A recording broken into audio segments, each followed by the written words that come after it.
cita-cita luhur para pendiri bangsa ini untuk membuat ibu kota Nusantara.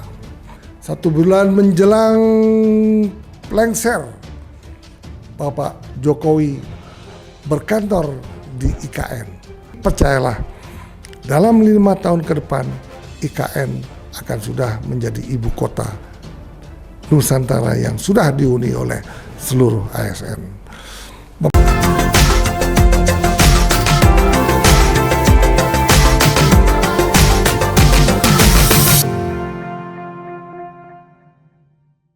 Selamat siang, kembali bersama Mr. Puisi Live. Tidak bosan-bosan kita menganalisa hal-hal yang penting yang harus dianalisa di Republik ini. Masalah-masalah politik, masalah-masalah ekonomi, masalah pembangunan, dan khususnya hari ini saya akan membahas masalah-masalah IKN. Itu sangat penting sekali dibahas. Karena apa? Karena ini merupakan cita-cita luhur bangsa Indonesia. Cita-cita luhur para pendiri bangsa ini untuk membuat ibu kota Nusantara. Ternyata yang mampu dan berani mengeksekusi secara nyata adalah Bapak Joko Widodo. Walaupun di akhir kepemimpinannya banyak polemik, banyak kritik, dan banyak hal-hal yang memusingkan masyarakat, membuat orang-orang marah, membuat orang-orang demonstrasi sebagian besarnya. Kiranya tidak menyurutkan Bapak Jokowi untuk tetap bercita-cita mewujudkan IKN ini menjadi ibu kota Nusantara yang sangat dibutuhkan oleh bangsa ini. Kini Bapak Jokowi sudah berkantor di IKN. 1 bulan menjelang lengser, Bapak Jokowi berkantor di IKN. Apa sih tujuannya?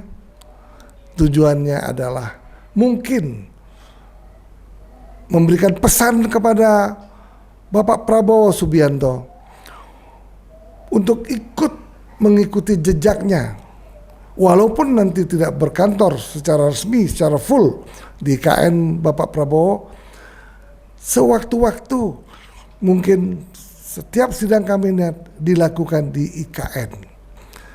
Mungkin setiap 2-3 bulan sekali Bapak Prabowo akan berkunjung ke IKN. Tanpa itu maka IKN akan tersendat-sendat pembangunannya. Ya, tapi syukur waktu itu juga Bapak Prabowo mengatakan akan mempercepat pembangunan IKN. Tentunya karena banyak anggaran yang dibutuhkan untuk makan bergizi, makan gratis untuk anak-anak sekolah. Toh sudah dicanangkan, sudah dibajetkan oleh Ibu Sri Mulyani untuk 1 tahun ke depan. Tapi saya yakin bahwa semua ini pasti ada titik terangnya. Banyak orang mengatakan bahwa IKN harus ditutup. Betapa bodohnya menutup IKN itu. Karena begitu luar biasa bagusnya IKN. Kita lihat IKN saat ini sudah dibuka untuk umum. Sangat dibatasi. Ribuan orang pengen berduyun-duyun datang ke IKN tiap hari. Tetapi pemerintah telah membatasi hanya boleh 300 orang tiap hari. Yang perlu diperhatikan bahwa infrastruktur untuk menuju ke IKN harus dipercepat. Percayalah, dalam Desember ini, awal tahun 2025, akan banyak sekali orang-orang berkunjung ke IKN. Kemungkinan bandara VVIP itu tidak dijadikan bandara yang khusus. Mungkin akan dibuka untuk umum nantinya. Ketika itu dibuka, maka para investor yang telah menyelesaikan seperti Rumah Sakit Hermina, seperti hotel, dan sudah ada kegiatan-kegiatan sekarang tiap hari juga sudah ada kegiatan di sana. Maka percayalah, kalau nanti airport itu dibuka dan tol itu sudah selesai, percayalah orang akan berduyun-duyun datang ke IKN untuk meramaikan suasana IKN itu sendiri, sehingga investor tidak mandek. Dan investor pun udah berjanji untuk mulai membangun mall di sana, tempat rekreasi, botanical garden. Nah, itu cikal awal IKN harus dilaksanakan secepat-cepatnya. Kalau itu diselesaikan secara cepat, maka tidaklah mengkhawatirkan. Kehidupan di sana pasti sudah akan terjadi. Saya juga banyak sudah melihat di televisi, di rumah sakit Hermina kalau nggak salah, sudah buka. Dan baru 7 hari sudah ada kurang lebih puluhan pasien udah ke sana berobat. Malah sudah ada yang rawat inap di sana. Betapa. Dan saya sangat heran sekali. Apakah para investor udah membuat feasibility study untuk membuat rumah sakit? Kita lihat di sana beberapa rumah sakit sudah sedang dibangun. Rumah sakit pemerintah yang dipunyai oleh Depkes, rumah sakit Mayapada, Hermina, dan banyak juga beberapa rumah sakit yang akan membangun di sana. Nah, mudah-mudahan nanti ada botanical garden, tempat rekreasi, mall, hotel-hotel berdiri di sana tahun depan udah ada. Percayalah, akan banyak lagi investor dalam dan luar negeri untuk membangun di IKN. Bapak-bapak, ibu-ibu yang saya hormati, begitulah keadaan IKN saat ini. Kita lihat sudah ada bis listrik yang sudah berputar-putar tiap hari sebagai servis bagi para pengunjung yang sedang hadir di sana. Dan sudah ada juga di Galeria, sudah ada kafe di sana, sudah ada ATM, dan beberapa WC umum juga sudah ada di sana. Dan kita lihat bahwa dalam 2-3 bulan ke depan, yang paling penting pengolahan sampah sudah ada di sana. Itu yang sangat penting sekali. Karena apa?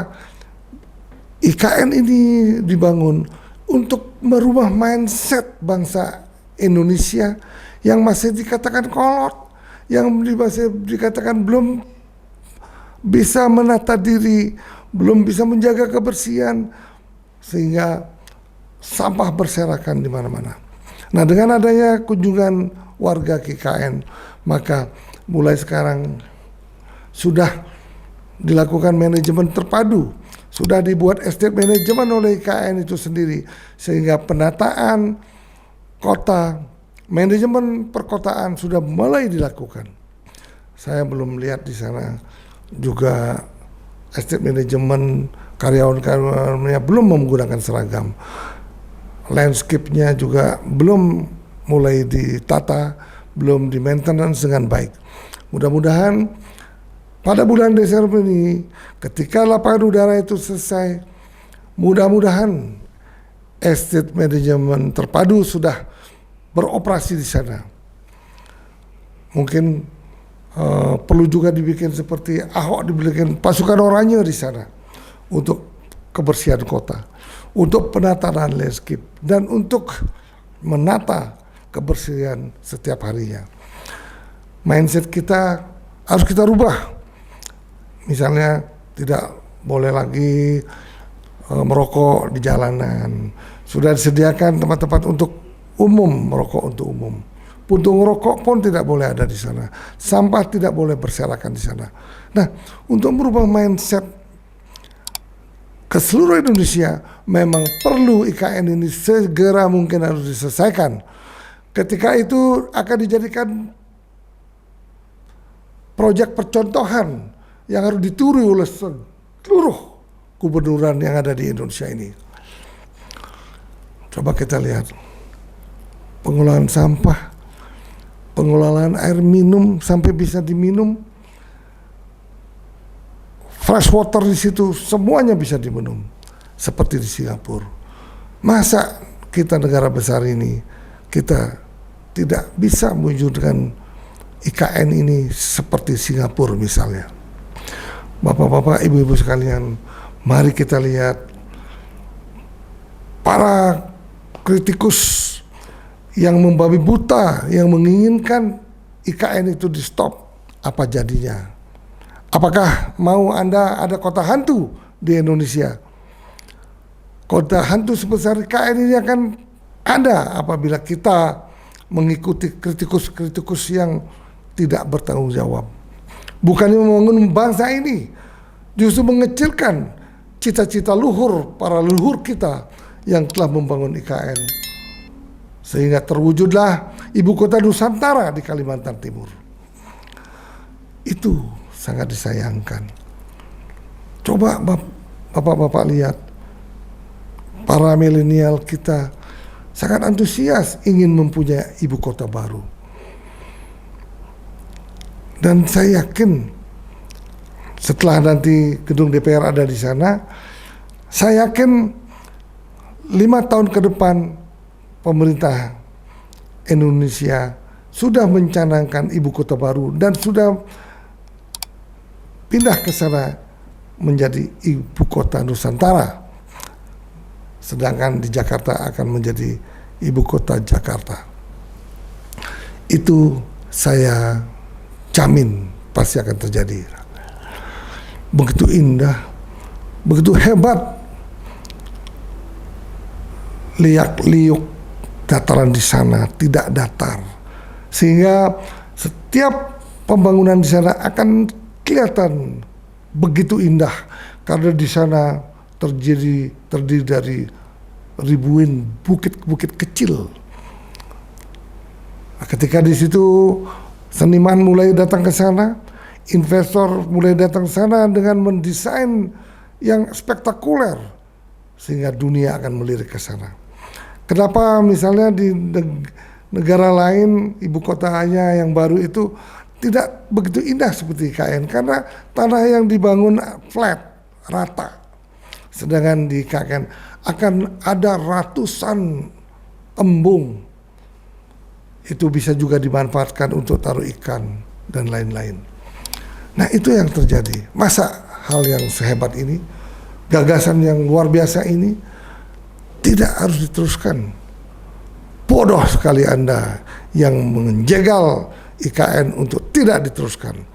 Percayalah, Bapak Prabowo akan meneruskan walaupun tidak masif, tetapi percayalah dalam 5 tahun ke depan IKN akan sudah menjadi ibu kota Nusantara yang sudah dihuni oleh seluruh ASN. Bapak-bapak, ibu-ibu, Bapak bisa melihat di televisi informasi yang telah ada di sana, betapa indahnya IKN. Marilah kita dukung IKN sehingga IKN menjadi ibu kota Nusantara yang akan menjadi perhatian dunia. Ketika itu Indonesia akan dinyatakan menjadi negara besar di tahun 2030 dan klimaksnya di tahun 2045 negara Indonesia sudah menjadi negara besar kelima atau keempat. Terima kasih Bapak-bapak sekalian. Mari kita dengung-dengungkan IKN. Semoga IKN tumbuh pesat dan mampu menjadikan IKN ini perhatian dunia. Tapi marilah kita berbesar hati, kepala dingin, dan selalu semangat. Maka apabila kita bersemangat, maka percayalah bangsa ini akan ikut bersemangat, bangsa ini akan disegani oleh bangsa-bangsa lain di dunia. Berkat kepemimpinan Pak Prabowo Subianto, percayalah negara Indonesia menjadi negara kuat dan disegani oleh bangsa Indonesia. Bapak-bapak, para hadirin sekalian, jangan lupa like, follow dan subscribe Mr. Pusulaya. Bye bye.